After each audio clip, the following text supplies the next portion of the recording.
हिंदू धर्म में नाग पंचमी का विशेष महत्व है।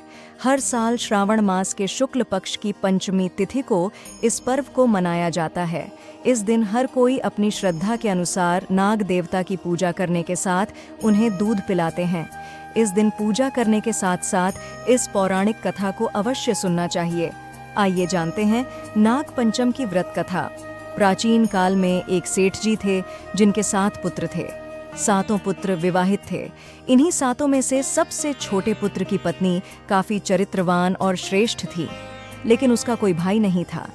एक दिन सेठ जी की सबसे बड़ी बहू ने घर लीपने के लिए पीली मिट्टी लाने को सभी बहुओं को साथ चलने के लिए कहा, तो सभी बहुएं ढलिया और खुरपी लेकर मिट्टी खोदने लगीं। तभी वहां एक सांप निकला। जैसे ही बड़ी बहू ने देखा तो उसे खुरपी से मारने की कोशिश करने लगी।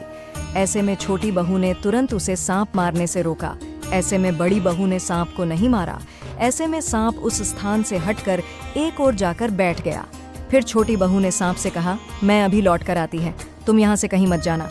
यह कहकर वह सबके साथ मिट्टी लेकर घर चली गई, लेकिन घर में कामकाज के कारण सांप को दिया वादा भूल गई।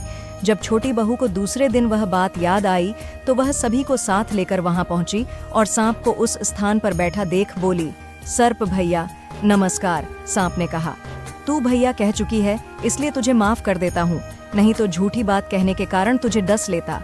वह बोली, भैया मुझसे भूल हो गई, क्षमा मांगती हूँ। सांप बोला, अच्छा तू आज से मेरी बहन हुई और मैं तेरा भाई, तुझे जो मांगना हो मांग ले। वह बोली, भैया मेरा कोई भाई नहीं है, अच्छा हुआ जो तू मेरा भाई बन गया। कुछ समय बीतने पर वह सर्प मनुष्य का रूप लेकर उसके घर आया और बोला कि मेरी बहन को भेज दो। सब हैरान हो गए क्योंकि सभी यही जानते थे कि छोटी बहू के कोई भाई नहीं था। तो सर्प बोला, मैं इसका चचेरा भाई हूँ, बचपन में ही बाहर चला गया था। ऐसा सुनकर घर के लोगों ने छोटी बहू को उसके साथ भेज दिया। उसने मार्ग में बताया कि मैं वही सर्प हूँ, इसलिए तू डरना नहीं और जहाँ चलने में कठिनाई हो वहाँ मेरी पूंछ पकड़ी आँच लेना। छोटी बहू उसके कहे अनुसार उसके घर पहुँच गई। वहाँ के धन ऐश्वर्य को देखकर वह चकित हो गई। एक दिन सर्प की माता ने उससे कहा, मैं एक काम से बाहर जा रही हूँ, तू अपने भाई को ठंडा दूध पिला देना। लेकिन छोटी बहू को ये बात ध्यान नहीं रही और उसने गलती से सर्प को गर्म दूध पिला दिया, जिसमें उसका मुख बुरी तरह से जल गया। यह देखकर सर्प की माता बहुत क्रोधित हुई, परंतु सर्प के समझाने पर शांत हो गई। तब सर्प ने कहा कि बहन को अब उसके घर भेज देना चाहिए। तब सर्प और उसके पिता ने उसे बहुत सा सोना, चांदी, जवाहरात, वस्त्र, आभूषण आदि देकर उसके घर पहुंचा दिया। इतना ढेर सारा धन देखकर बड्ढी बहू ने ईर्ष्या से कहा, तेरा भाई तो बद्धा धनवान है, तुझे तो उससे और भी धन लाना चाहिए। सर्प ने यह वचन सुना तो सब वस्तुएं सोने की लाकर दे दीं। यह देखकर बड्ढी बहू ने कहा, इन्हें झाड़ने की झाड़ू भी सोने की होनी चाहिए। तब सर्प ने झाड़ू भी सोने की लाकर रख दी। सर्प ने छोटी बहू को हीरा मणियों का एक अद्भुत हार दिया था। उसकी प्रशंसा उस देश की रानी ने भी सुनी और वह राजा से बोली कि सेठ की छोटी बहू का हार यहाँ आना चाहिए। राजा ने मंत्री को हुक्म दिया कि उससे वह हार लेकर शीघ्र उपस्थित हो।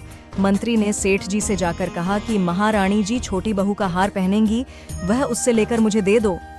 सेठ जी ने डर के कारण छोटी बहू से हार मंगाकर दे दिया। छोटी बहू को यह बात बहुत बुरी लगी। उसने अपने सर्प भाई को याद किया और आने पर प्रार्थना की, भैया रानी ने हार छीन लिया है, तुम कुछ ऐसा करो कि जब वह हार उसके गले में रहे तब तक के लिए सर्प बन जाए, और जब वह मुझे लौटा दे तब हीरों और मणियों का हो जाए। सर्प ने ठीक वैसा ही किया। जैसे ही रानी ने हार पहना वैसे ही वह सर्प बन गया। यह देखकर रानी चीख पड़ी और रोने लगी। यह देख राजा ने सेठ के पास खबर भेजी कि छोटी बहू को तुरंत भेजो।